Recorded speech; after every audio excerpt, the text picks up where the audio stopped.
Hello everyone, welcome back to our channel. This side Siddhi है। जैसे कि आप सभी जानते हैं कि हम सोशल साइंस के लिए आपके साथ प्रैक्टिस सेशन लेकर के आए हैं। तो आज का हमारा जो ये प्रैक्टिस सेशन होगा वो आपकी क्लास 3rd होगा। इससे पहले मैंने आपको 2 प्रैक्टिस सेशन और करवाए जिसमें हमने टोटल 40 क्वेश्चंस को कवर अप कर लिया। अगर आपने वो वीडियोज़ नहीं देखी है तो प्लेलिस्ट में जा करके ज़रूर चेकआउट कीजिएगा। आज हम आपके इस प्रैक्टिस सेशन को कंटिन्यू करेंगे और आप जैसे कि जानते हैं कि यहाँ पर हम आपके सोशल साइंस का पेडागोजी और एनसीईआरटी बेस्ड दोनों से रिलेटेड क्वेश्चन कर रहे हैं। और ये आपके already previous year question paper है जो हमारे एग्जाम में ऑलरेडी पूछे जा चुके हैं। क्वेश्चन नंबर 41 भी आपका पेडागोजी से क्वेश्चन पूछा और इसमें पूछा you have to depict the proportion of a time a rural worker spend as employed or unemployed and unemployed in a year. Which one of the following dramatic representation would you select? तो यहाँ पर क्या है कि आपको ये सारी चीज़ें जो है डायग्राम के थ्रू यहाँ पर मेंशन करनी है। तो कौन सा डायग्राम के थ्रू आप स्टूडेंट को बताओगे जो बेस्ट रहेगा? पाई चार्ट के थ्रू बताओगे, बार डायग्राम के थ्रू, टाइमलाइन डायग्राम के थ्रू या फ्लो डायग्राम के थ्रू? जल्दी से कमेंट करके बताएंगे। वीडियो के एंड में ज़रूर बताना कि आप सभी का जो आज का मार्क्स जो है वो किसी का कितना स्कोर आपने किया, क्योंकि ये जो प्रैक्टिस सेशन हम देख रहे हैं आपके लिए बहुत ही ज़्यादा हेल्पफुल होगा। देखो, अगर हम बात करें कि आपको कोई भी चीज़ मेंशन करनी है कि पूरे ईयर में कौन सी चीज़ कितनी थी, तो वो सबसे बेस्ट तरीका होता है आपका पाई डायग्राम। पाई डायग्राम आप सभी को पता है, जिसमें हम बताते हैं कि इस चीज़ का रेशियो इतना है, इस चीज़ का रेशियो इतना है। तो इससे ईजी रहता है किसी भी चीज़ को बताने में। तो इसीलिए राइट आंसर क्या होगा आपका? Option number A.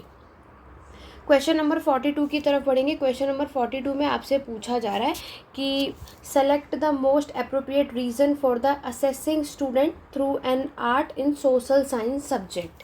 तो आपको बताना है कि इसमें से जो आपका स्टूडेंट है आर्ट एंड सोशल साइंस का जो सब्जेक्ट है, तो यहाँ पर इट इम्प्रूव स्टूडेंट एटेसिक एबिलिटी। तो यहाँ पर हम स्टूडेंट का जो आर्ट वाली जो उसकी एबिलिटी है उसमें इम्प्रूव आप देखते हो।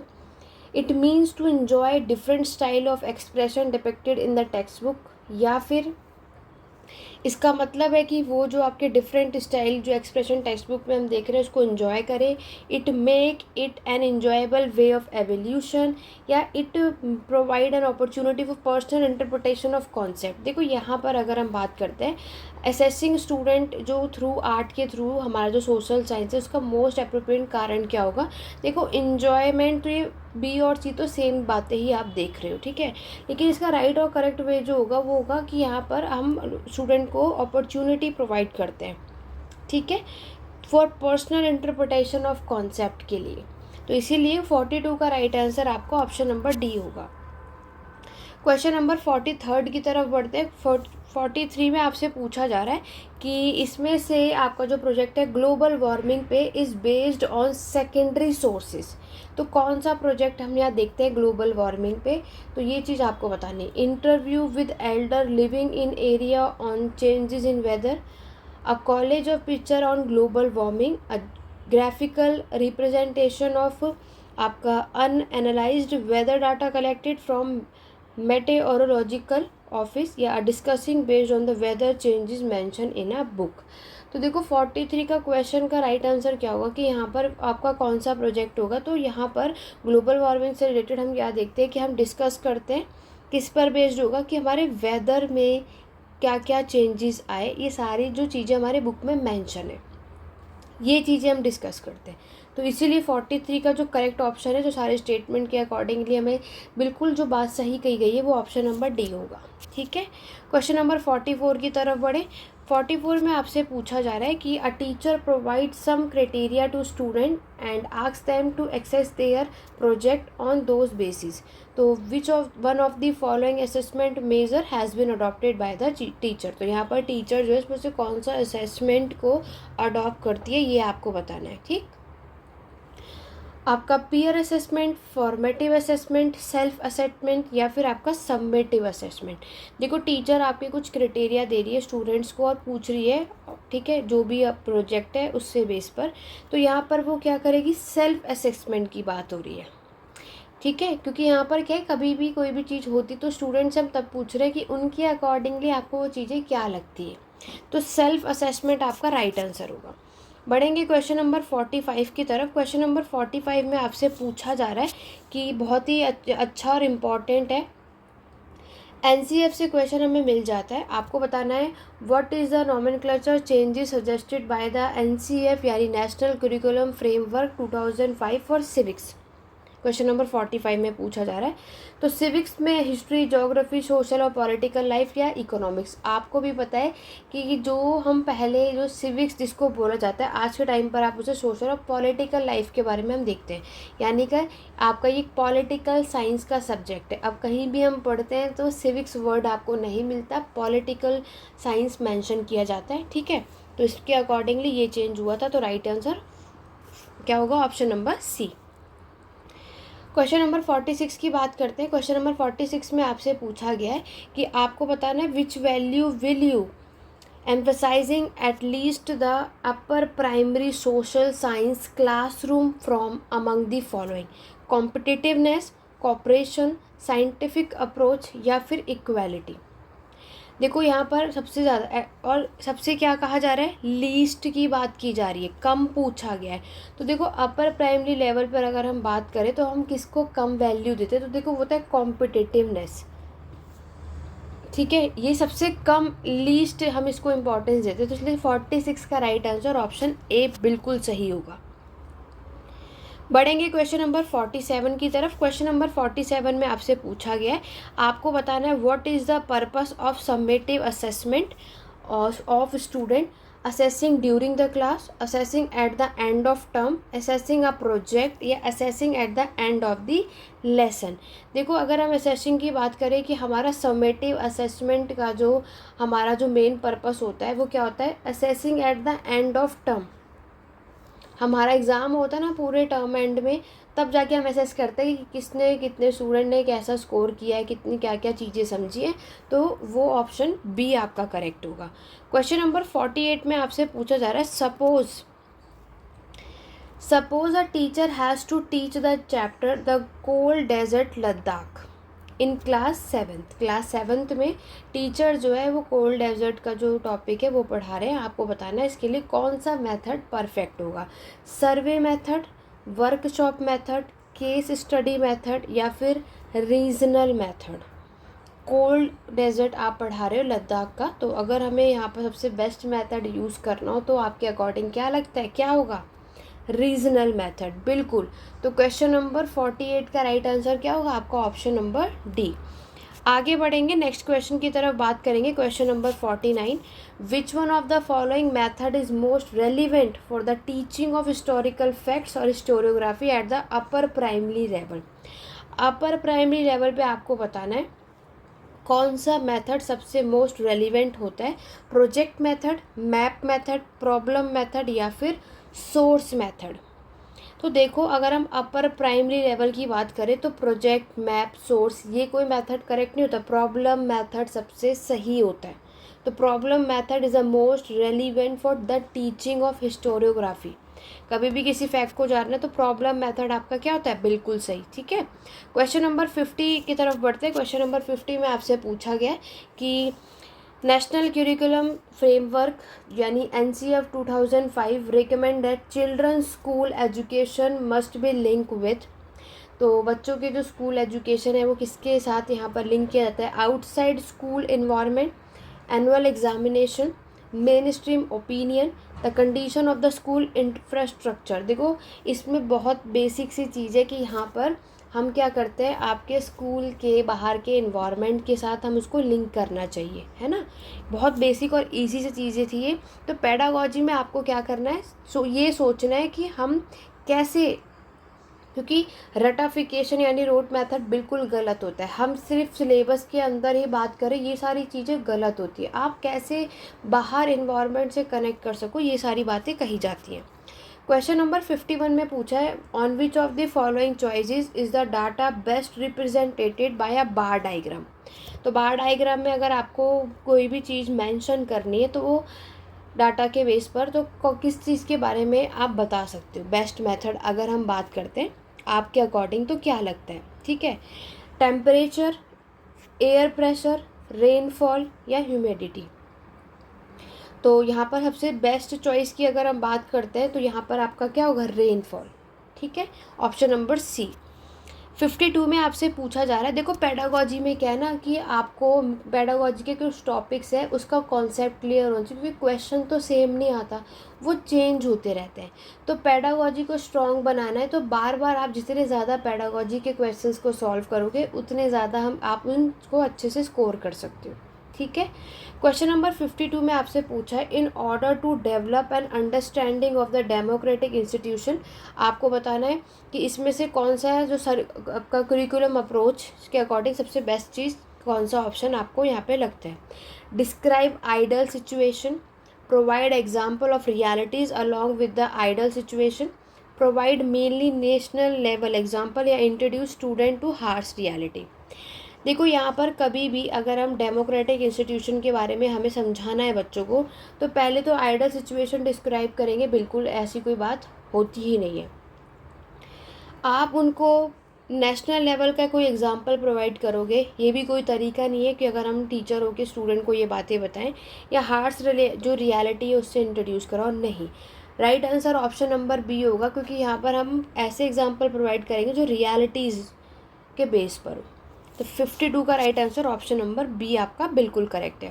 क्वेश्चन नंबर 53 की तरफ बढ़ते हैं। 53 में आपसे पूछा गया है कि इसमें से कौन सी भाषा में आपकी मैथमेटिशियन एस्ट्रोनॉमर आर्यभट्ट ने जो ये किताब लिखी है, आर्यभट्टियम, ये कौन सी भाषा में लिखी गई थी, हिंदी, प्राकृत, पाली या फिर संस्कृत भाषा में।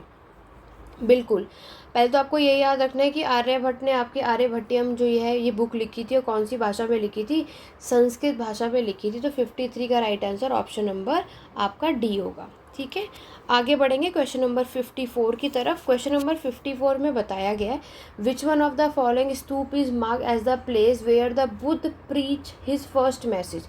आपको बताना है गौतम बुद्ध ने अपना पहला प्रवचन, पहला जो फर्स्ट सरमन है वो कहाँ दिया था, सारनाथ में, बोध गया, सांची, या फिर, तो बहुत ही बेसिक सी चीज़ें आपने गौतम बुद्ध का, मैंने आपको एंशियंट हिस्ट्री की जो हमने पूरी एनसीईआरटी को स्टडी किया उसमें मैंने आपको एक चीज़ बताई थी कि गौतम बुद्ध ने अपना पहला मैसेज, पहला जो प्रवचन है, फर्स्ट सरमन जो है वो सारनाथ में दिया था।